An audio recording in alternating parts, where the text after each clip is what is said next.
नमस्कार मित्रांनो. एक्सेल शिकताय ना? बघा आपण स्पीड आता एकदम जरी तुम्हाला कमी वाटत असला, की आपण एकदम हळू बेसिक घेतोय. ठीक आहे, आपल्याकडे असे पण काही मित्र आहेत आपले, की ज्यांना एक्सेल काहीच माहीत नाही. आपण एकदम सुरुवातीपासून घेतोय. डोंट वरी, आपण शिखरावरती पोहोचणार आहोत आणि 100% तुम्हाला मी शिखरावरती घेऊन जाणार आहे. चला आपण आजपासून काय करूयात, की ॲक्चुअल एक्सेलचा जो उपयोग मी तुम्हाला सांगितला होता, की गणिती प्रक्रिया किंवा कॅल्क्युलेशन्स करायची आहेत. चला आज आपण कॅल्क्युलेशन्स करायला सुरुवात करूयात. काही महत्त्वाच्या गोष्टी एकदम पहिल्यांदाच आपण क्लिअर करूयात बघा, की माझ्याकडे आत्ता रेकॉर्ड्स किती आहेत बघा ह्या एक्झाम्पलमध्ये. तर माझ्याकडे टोटल रेकॉर्ड्स आहेत 11. आता यातलं सचिनचं रेकॉर्ड काय आहे? मला जर का कोणी सांगितलं, की सचिनचं रेकॉर्ड काय आहे? तर बघा सचिनचं रेकॉर्ड काय आहे? मी हे सिलेक्ट करतो. मग तुमच्या लक्षात येईल. सचिनचं रेकॉर्ड आहे. सचिन त्याचं नाव आहे. त्याचं वय 12 आहे. मराठीत 45, इंग्लिशमध्ये 65, हिंदीमध्ये 45, 78, मॅथ्समध्ये, हिस्ट्रीमध्ये 48. तर हे रेकॉर्ड आहे. तसं महेंद्रचं काय रेकॉर्ड आहे? महेंद्र त्याचं वय 12 आहे. 65 मराठीत, 46 इंग्लिश, 68 हिंदी, मॅथ्समध्ये 46, 87. ही रेकॉर्ड्स आहेत हां, लक्षात ठेवा.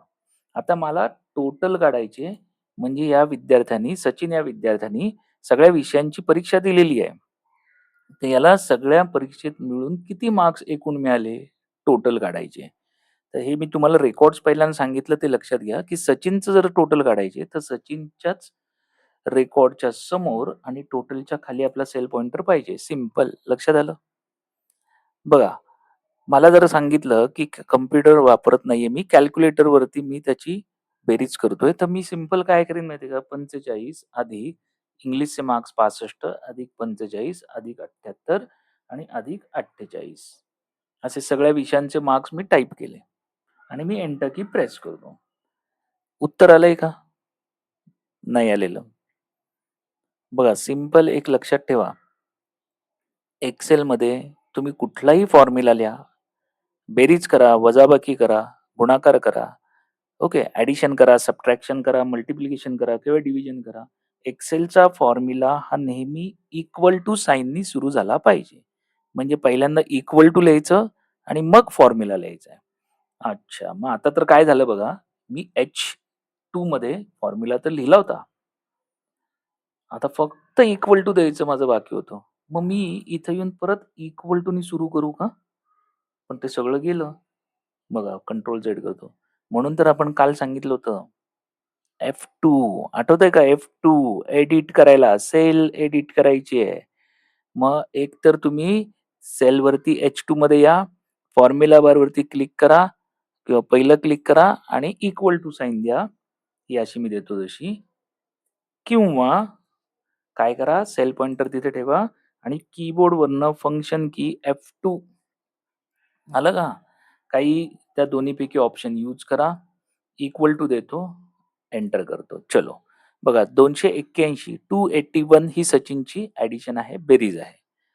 आता माझ्याकडे असे 11 रेकॉर्ड्स आहेत ना, मग प्रत्येकाची मी काढणार आहे का? बघा आपण फॉर एक्झाम्पल राहुलचं एक काढून बघूयात. इक्वल टू तर द्यायचंय आता मला लक्षात आलं. एक्सेलमधला फॉर्म्युला हा इक्वल टू साइननी सुरू होतो. गुड. चलो इक्वल टू दिला. 65 प्लस 67 प्लस 65 प्लस 65 प्लस 65 नाही सॉरी 60 87 बघा 65 67 65 65 87 एंटर आलं लक्षात. मग असं सगळ्यांसाठी फॉर्म्युला लिहित बसणार आहे का मी? तर नाही. बघा आता सेल पॉइंटर आणि त्या सेल पॉइंटरच्या खाली हा जो इथं प्लस ब्लॅक कलरची दिसते फिल हँडलर ह्याची जादू काय बघा. मी काय सांगत असतो माहितीये का? की फिल हँडलर किंवा सेल पॉइंटर म्हणजे काय माहितीये का? आपली किटली आहे ना किटली, चहाची किटली. सिंपल डोळ्यासमोर आणा. त्या किटलीमध्ये मी चहा ओतलाय. किटलीमध्ये आता काय आहे? चहा आहे आणि खाली कप आहेत. मी त्या किटलीमधनं कपामध्ये ओतत गेलो, तर कपामध्ये काय येईल? तर कपमध्ये चहा येईल. कारण का किटलीत काय होतं? चहा होता. उद्या ती किटली साफ स्वच्छ धुतली. त्याच्यामध्ये सरबत ओतलं आणि खाली आता ग्लास ठेवले आणि किटलीमधनं ओतत गेलो, तर ग्लासमध्ये काय येईल? सरबत येईल. सेम आत्ता या H3 या सेलमध्ये, या किटलीमध्ये काय लिहिलेलं आहे? तर वरती बघा 65 अधिक 67 अधिक 65 अधिक 65 अधिक 87 आणि हीच किटली म्हणजे फील हँडलर टूलला मी क्लिक करतो, माऊस दाबून धरायचा आणि जेवढी रेकॉर्ड्स आहेत, तेवढ्या रेकॉर्ड्सपाशी तो घेऊन जायचा. यानी काय होतंय बघा, सगळ्याच विद्यार्थ्यांना 349 बेरीज आली हो. कारण काय माहितीये का, या किटलीत चहा होता ना. खालच्या ग्लासमध्ये ओतत गेलो तर चहाच आला. म्हणजे काय, त्याच व्हॅल्यू झाल्यात बघा. 65 अधिक 67 अधिक 65 अधिक 65 अधिक 87. बरोबर आहे का? मग आत्ता तर हे चुकतंय. पण आपल्याला सेल पॉइंटरच्या खाली फिल हँडलर काय आहे ते समजलं का? आता मी काय करतो बघा, हे डिलीट करून टाकतो. बघा सिंपल तुम्हाला मी आत्ता जो फॉर्म्युला दाखवला, ह्याच्यामध्ये आपण ॲक्चुअल संख्या त्या व्हॅल्यूज वरती फॉर्म्युला लिहिलंय. म्हणजे 45 अधिक 47 अधिक 48 असं काहीतरी करतोय. म्हणजे आपण असा सुद्धा फॉर्म्युला देऊ शकतो. याला मी सांगताना सांगतो, की आपण हा फॉर्म्युला व्हॅल्यूज वरती लिहिलाय. म्हणजे फॉर्म्युला ऑन व्हॅल्यूज. पण एखाद दुसरंच कॅल्क्युलेशन करायचं असेल तर असं करा. पण फिल हँडलर टूलनी ड्रॅग केलं तर मजा काय येते आपण बघितलं? सगळ्यांनाच ती बेरीज येते. चलो.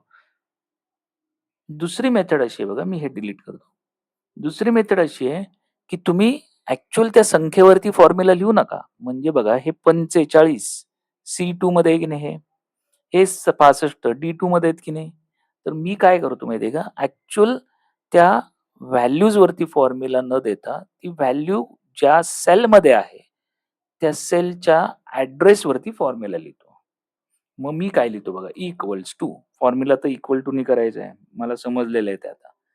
इक्वल टू मराठीचे मार्क्स सॅनचे सचिनचे कशात आहेत? C2 प्लस इंग्लिशचे D2 प्लस E2 प्लस मॅथ्सचे आहेत F2 प्लस हिस्ट्रीचे आहेत G2 असं मी सगळ्यावरती फॉर्म्युला लिहिला.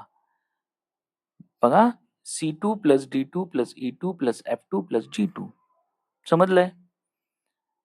मी संख्या लिहिलेली नाही. एंटर की प्रेस करतो. आलं का उत्तर 281? आता इथे एक फार महत्वाची कन्सेप्ट मी तुम्हाला सांगणार आहे बघा. इथं रिलेटिव्ह सेल ॲड्रेस एक्सेल कसा काम करतो? म्हणजे काय बघा, मी जर का आता ह्या 281 वरती मी गेलो आणि ह्या फिल हँडलर टूलला धरलं, खाली आपण बघितलं तसं मगाशी आणि ड्रॅग केलं, तर आता तुम्ही चेक करा, सगळ्यांची बेरीज बरोबर आली हो. हे कसं काय शक्य झालं? बघा मी सांगतो तुम्हाला. मी कंट्रोल झेड करतोय आता. मी इथं फॉर्म्युला काय लिहिला होता? बघा फॉर्म्युला मी इथं असा लिहिला होता. C2 plus D2 plus E2 plus F2 plus G2. एक्सेलला काय समजतं बघा. मी H2 मध्ये फॉर्म्युला लिहिलाय. त्याला काय कळतं माहितीये का? की फॉर्म्युला कसा आहे? तर माझ्या डावीकडचा पहिला सेल प्लस डावीकडचा दुसरा, प्लस डावीकडचा तिसरा, प्लस डावीकडचा चौथा, प्लस डावीकडचा 5वा. माझ्या डावीकडच्या सलग 5 सेल्सची बेरीज करायची आहे, असं त्याला समजलं. मी एंटर की प्रेस केली. मी ज्यावेळेस फिल हँडलर टूलला क्लिक करून खाली ड्रॅग करतोय, मी आता एकालाच ड्रॅग करून दाखवतो बघा इथं. आता इथं कसं काय बरोबर आलं 349? तर त्या किटलीमधनं मी असं सांगितलं होतं, किटलीत मी काय केलं होतं माहिती का? पाउच टाकलेले. म्हणजे कॉफीचा एक पाउच फोडून टाकला होता. 1 कप कॉफी टाकली होती, दूध टाकलेलं, पाणी टाकलेलं आणि मिक्स केलं आणि पुढच्या वेळेस फक्त काय करायचंय, मला फॉर्म्युला माहीत झालाय. 1 पाउच, 1 कप दूध, पाणी. त्यांनी काय केलं बघा इथं पण. इथं आल्यानंतर इथं पण त्यांनी त्याच्या सलग डावीकडच्या 5 सेल्सची बेरीज केली. आता फक्त त्यांनी H3 मध्ये होतो म्हणून C3 पासनं C3, D3, E3, F3, G3 म्हणजे आपण जसा फॉर्म्युला देऊ, बघा मी आता पूर्ण ड्रॅग केलं, शेवट पण बघा काय आला, सेम बघा शेवट पण तेच झालं. आपण H12 वरती होतो, तर त्यांनी सलग डावीकडचे 5 सेल, ज्याला म्हणतात रिलेटिव्ह सेल ॲड्रेस. ही कन्सेप्ट मी तुम्हाला अजून क्लिअर करतो बघा. या इथं मी असा रँडम एक असाच फॉर्म्युला तुम्हाला कळण्यासाठी मी देतोय हां.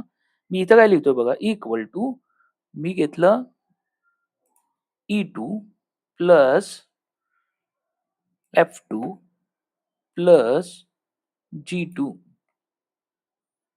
म्हणजे आता मी फॉर्म्युला काय दिलाय माहिती इथं याच्या डावीकडची एक सोडून द्यायचा असेल, डावीकडचा दुसरा सोडून द्यायचा असेल, डावीकडचा तिसरा प्लस डावीकडचा चौथ्याच्या खाली प्लस डावीकडच्या चौथ्याच्या शेजारी 5वा.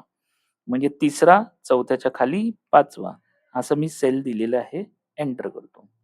आता हेच मी खाली ओढलं, तर बघा ते पण खाली येईल बघा. इथं कसं होतं? इथं